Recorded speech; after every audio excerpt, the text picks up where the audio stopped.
I woke up in darkness, my head pounding like a drum. The cold stone floor beneath me smelled of wine and dust.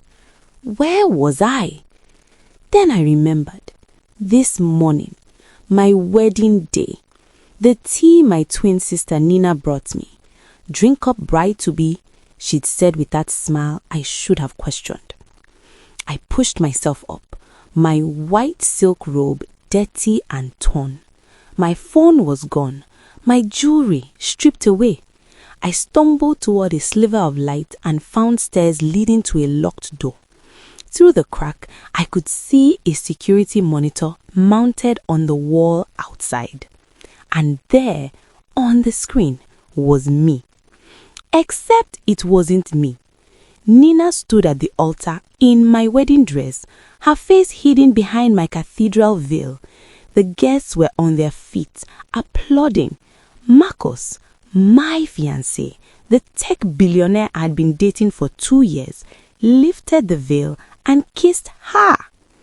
My own sister had stolen my identity, my wedding, my husband. I should have screamed, should have pounded on that door until my fists bled, but something stopped me. A filing cabinet in the corner of the wine cellar caught my eye.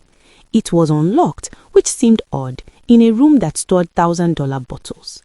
Inside were folders, legal documents, FBI surveillance photos, and every single one was about Marcus Whitmore, my beloved fiancé. My hands shook as I read. Money laundering, wire fraud, a Ponzi scheme that had stolen millions from elderly investors. Marcus wasn't a self-made tech genius. He was a con artist, and a brilliant one. He'd built an empire of lies, and now he needed one final piece, a wealthy, respectable wife to take the fall when everything collapsed. That's when I understood. The prenup he'd pushed me to sign last week, the way he'd insisted on putting all our shared assets in my name. Tax purposes, he'd said. Trust me. Nina hadn't stolen my dream life. She'd stolen my prison sentence. I found an old service entrance behind a rack of wine bottles. The lock was rusted, but gave way after a few hard kicks. I emerged into the mansion's garden, where the reception was in full swing. Through the windows, I could see Nina laughing, champagne in hand, wearing my face and my future. I didn't go inside. Instead, I walked to the guest house where I'd secretly kept my real valuables, the inheritance from my grandmother that Marcus never knew about, the emergency cash, and the passport in my maiden name.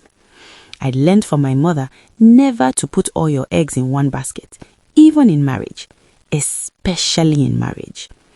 As I packed, I heard sirens in the distance, getting closer. I pulled up the news on the guest house computer. FBI raids tech mogul's wedding, fraud charges filed. The live stream from some guest's phone showed federal agents swarming the reception. Nina was screaming, mascara running as they handcuffed her. "I'm Nadia Castellano! Check my ID!" Which, of course, she'd carefully stolen from me that morning. Marcus was already in custody, stone-faced and silent, but the agents were focused on Nina, the bride, the woman who just legally tied herself to a criminal empire, who'd signed documents that morning as Nadia Castellano, making her complicit in everything.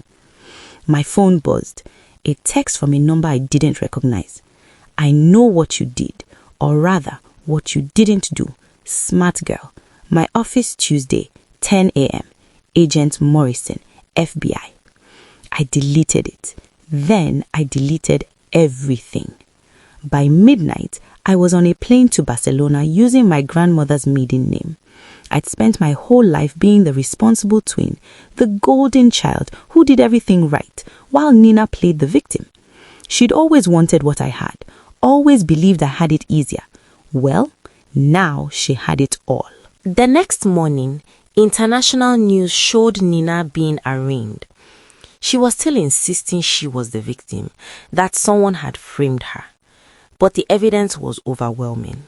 Every document had her signature. Technically, my signature, but good luck proving that now. The prenup she'd witnessed being signed on camera that morning made her legally liable for Marcus's debts and crimes. She'd get 20 years minimum, maybe more. I sipped my coffee on a Barcelona balcony and felt nothing. No guilt, no satisfaction, just the quiet realization that karma doesn't always need your help. Sometimes you just need to get out of its way. My phone rang.